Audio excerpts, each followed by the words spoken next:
एक समय था जब प्राचीन भारत में अकुल संपत्ति होने के कारण इसे सोने की चिड़िया कहकर बुलाया जाता था और शायद यही वजह भी थी कि भारत पर विदेशी आक्रमणकारियों के हमले होते रहते थे। कुछ लोगों का मानना था कि हमारा देश भारत केवल मसालों के निर्यात में ही आगे था, मगर ये पूरा सच नहीं है। मसालों के अलावा भी भारत अन्य बहुत सी चीज़ों के निर्यात में भी अग्रणी देश था। हमारा प्राचीन भारत वैश्विक व्यापार का एक बड़ा केंद्र था, तभी तो अंग्रेजों ने भारत पर कब्जा किया था और जब वे भारत छोड़कर गए तो यहाँ की व्यवस्था खराब हो गई। लेकिन आज भी भारत में ऐसी कई जगहें हैं जहाँ अरबों नहीं खरबों में खजाना छुपा हुआ है। जी हाँ, भारत में ऐसी कई जगह हैं जहाँ पर लोगों द्वारा अकुल संपत्ति होने का दावा किया जाता है।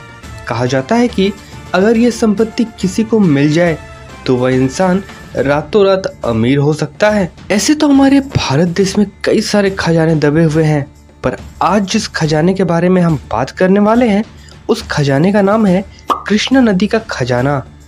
बहुत समय पहले की बात है, आंध्र प्रदेश के गुंटूर में बहने वाली कृष्णा नदी, जिसे हिंदू धर्म के लोग बेहद पवित्र मानते हैं, उसके तटीय इलाके अपने हीरो के लिए मशहूर थे। यही नहीं, ये नदी दुनिया के सबसे कीमती और मशहूर हीरे कोहिनूर हीरे के लिए भी जाना जाता है, जो कि यहीं के गोलकुंडा खदान से निकला था। कहा जाता है कि यह नदी दुनिया के सबसे बड़े हीरों की खान में से एक है। एक समय था जब यह नदी हीरे का प्रमुख स्रोत थी और दुनिया के प्रत्येक 10 में से 7 हीरे इसी नदी से प्राप्त होते थे। यह नदी आंध्र प्रदेश से होते हुए 4 राज्यों के लिए पानी का प्रमुख स्रोत है। अब जब कृष्णा नदी की बात हो ही गई है तो आइए चलिए जानते हैं कि आखिर कृष्णा नदी का इतिहास कैसा रहा है। हमारे देश में नदियों का इतिहास काफी पुराना है और सभी नदियों की अपनी अलग कहानी भी है। जहाँ गंगा ने अपने जल से अनगिनत लोगों को पवित्र किया, वहीं यमुना और गोदावरी भी कुछ सुनी और कुछ अनसुनी बातों की साक्षी बनी। नदियों की जब भी बात आई, भारत हमेशा आगे ही रहा है। गंगा यमुना सरस्वती की तरह ही भारत की कई नदियों में से एक है कृष्णा नदी। भारत की सबसे लंबी नदियों में से एक कृष्णा नदी देश के 4 राज्यों में बहती है, महाराष्ट्र, कर्नाटक, तेलंगाना और आंध्र प्रदेश। यह लगभग 1300 किलोमीटर की दूरी तय करती है और इसीलिए ये भारत की सबसे बड़ी नदियों में से एक है। कृष्णा नदी महाराष्ट्र के महाबलेश्वर से निकलती है। ऐसा माना जाता है कि पुराने महाबलेश्वर में कृष्णाबाई मंदिर कृष्णा नदी का जन्म स्थान है। कृष्णाबाई मंदिर एक प्राचीन शिव मंदिर है जहाँ एक गाय के मुंह से एक धारा निकलती है। ऐसा माना जाता है कि यह धारा ही आगे जाकर कृष्णा नदी बन जाती है। तो ये था दोस्तों कृष्णा नदी का इतिहास।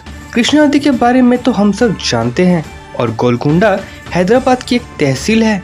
गोलकुंडा में एक बहुत बड़ा किला भी है जो गोलकुंडा किला के नाम से जाना जाता है, जो 1518 से 1686 तक कुतुबशाही वंश की राजधानी हुआ करता था। यह जगह हीरे के खदान और हीरो के खजाने के लिए दुनिया भर में मशहूर है। गोलकुंडा के हीरे के खजानों में आखिरी बार खुदाई 14वीं शताब्दी में की गई थी।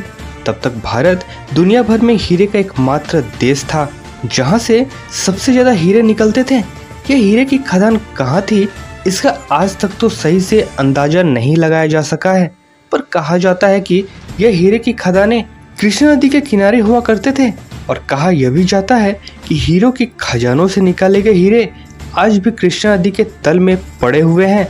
इन हीरो के खजानों के कारण गोलकुंडा दुनिया भर में प्रसिद्ध था, क्योंकि उस समय में केवल यहीं से हीरे निकलते थे और दुनिया भर में भेजे जाते थे। आपको क्या लगता है दोस्तों, अगर आपको भी कोई ऐसी खदान मिल जाए जिसमें सिर्फ हीरे ही हीरे भरे हुए हैं, तो उसका आप क्या करोगे?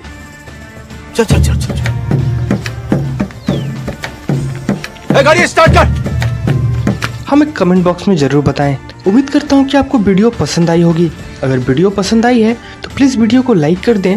चैनल पे अगर नए हैं तो प्लीज़ चैनल को सब्सक्राइब कर लें, क्योंकि भारत के इसी तरह के और भी अद्भुत और रहस्यमय खजानों के बारे में मैं और भी वीडियोस बनाऊंगा। बाकी मैं मिलता हूँ आपको अपने अगले वीडियो में। तब तक आप अपना और अपनों का ख्याल रखें।